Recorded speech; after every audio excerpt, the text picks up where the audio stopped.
Yes. Hello, both of you. How are you? Yes. Mic, please. Akhil గారు, ఎలా అండి ఇంత అందం? ఎలా ఎలా వాళ్ళందరూ అదే అప్పటి నుంచి కొట్టేసి మీరు కూడా చాలా అందంగా ఉన్నారు.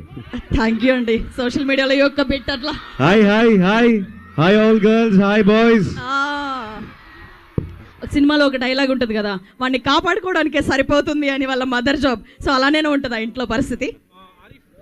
నేను అలా అనలేదు, మీరు మా అమ్మని అడగండి. అదే నేను ఎలా పోడుకుంటున్నాను మిమ్మల్ని కాదు, మేము అడుగుతున్నాం. అంటే మాకు తెలుసు కదా. లేదు, అలా ఏం లేదు. అలా ఏం లేదు, అందరూ అందంగా ఉన్నారు. ఇప్పుడు డీల్ చేయడానికి వేరే వాళ్ళు వచ్చేసారు లైఫ్ లో కొంటారా? కరెక్ట్. సో యా, సింప్లీ అక్కడికి ఫుల్ స్టాప్ పెట్టేస్తాను నేను. సో ముందెప్పుడు మిమ్మల్ని ఇలా చూడలేదు. అండ్ అంత మేక్ ఓవర్ ఎవ్రీథింగ్ అన్నీ చేంజ్ చేసుకొని మాసీగా వీళ్ళందరూ మేమందరం కూడా వెయిట్ చేస్తున్నాం July 10th. అండ్ అక్కినేని అభిమానులందరూ కూడా మా అయ్యగారికి ఒక పెద్ద హిట్ పడాలని బీభత్సంగా వెయిట్ చేస్తున్నారు. అసలు ఇంత ట్రాన్స్ఫర్మేషన్ డెఫినెట్లీ చాలా స్ట్రగుల్ బిహైండ్ ఇట్ ఉంటుంది. అండ్ ఇంత ఇంటెన్స్ ఎమోషన్స్ని కూడా ఎప్పుడు మీ ముందు సినిమాల్లో మేము చూడలేదు, ఇప్పుడే ఎక్స్పీరియన్స్ చేయబోతున్నాం. So behind that me preparation కానీ మీది ఎలా జరిగింది, ఏంటి, ఎలా ప్రిపేర్ అయ్యారు టు దిస్ రోల్? వెల్, నేను తిరుపతికి వెళ్ళాను ఈ క్యారెక్టర్ ఏంటని తెలుసుకోవడానికి. మా డైరెక్టర్ ఇంటికి కూడా వెళ్ళాను. అందరినీ కలిసి ఒక వైబ్ తెలుసుకున్నాను. కొంచెం రంగు పూసుకున్నారు. యా ఇక తిరుపతి యాస ఏంది మై ఎట్టున్నావు ఇవన్నీ నేర్చుకున్నారు.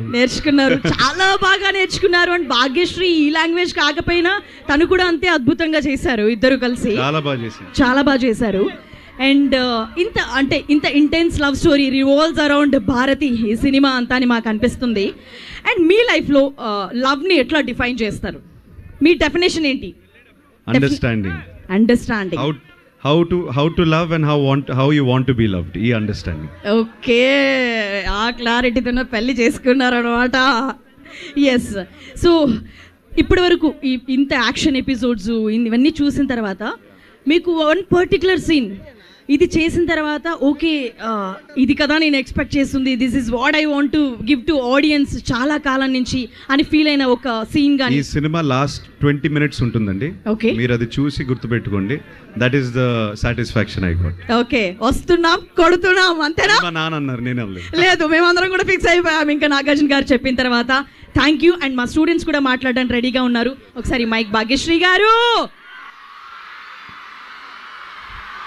ఒక్కసారి వాళ్ళకి అలా హలో చెప్పరా, పడుంటారు మా వాళ్ళందరూ. హాయ్ గైస్, ఎలా ఉన్నారు? హలో. ఎస్ మీరు కూడా క్వశ్చన్స్ అడుగుతారు కొంతసేపట్లోనే. అండ్ మా వాళ్ళందరూ కూడా మీ దగ్గర నుంచి ఒక డైలాగ్ వినాలని చెప్పి వెయిట్ చేస్తున్నారు. Any dialogue from the film or NTR గారిది మొన్న చెప్పారు కదా సీనియర్ ఎన్టీఆర్ గారి డైలాగ్, అది ఒకసారి చెప్తారా? ఆర్ ఎల్స్ ఒక పాట. లెనిన్, నీకు రాయడం రాడా? చిన్నప్పటి నుంచి చదువు కూడా రాదు. Thank you. మాకు కూడా ఎవరికి రాదు అని మా వాళ్ళు ఫాలో అయిపోయేలా ఉన్నారు. ఎవరు అమ్మాయిలు అడిగినా ఇంకేం లేదు, జాబ్ కూడా లేదంటారు. ఈ సినిమా ఆయన. ఎస్. సో మీకు అంటే మిమ్మల్ని కాంతాలో చూసిన తర్వాత ఈ అమ్మాయి యాక్టింగ్ ఏంట్రా బాబు ఇంత పీక్స్లో చేస్తుంది అని అనిపించింది నిజంగా. అసలు ఒక 100 films చేసేసిన యాక్టర్స్ ఎక్స్పీరియన్స్ ఎలా ఉంటుందో అంత మైన్యూట్ ఎక్స్ప్రెషన్స్తో సహా నిజంగా చాలా ఇంప్రెసివ్ అనిపించింది. మరి ఈ సినిమాలో ఏమైనా ఇంకెక్కువ కష్టపడ్డారా? ఎలా అనిపించింది? అందరూ చాలా హార్డ్ వర్క్ చేశారు definitely, and given it our best. So thank you so much. మరి కొద్దిసేపట్లోనే మీ మాటలను వినడానికి మేమందరం కూడా సిద్ధంగా ఉన్నాము.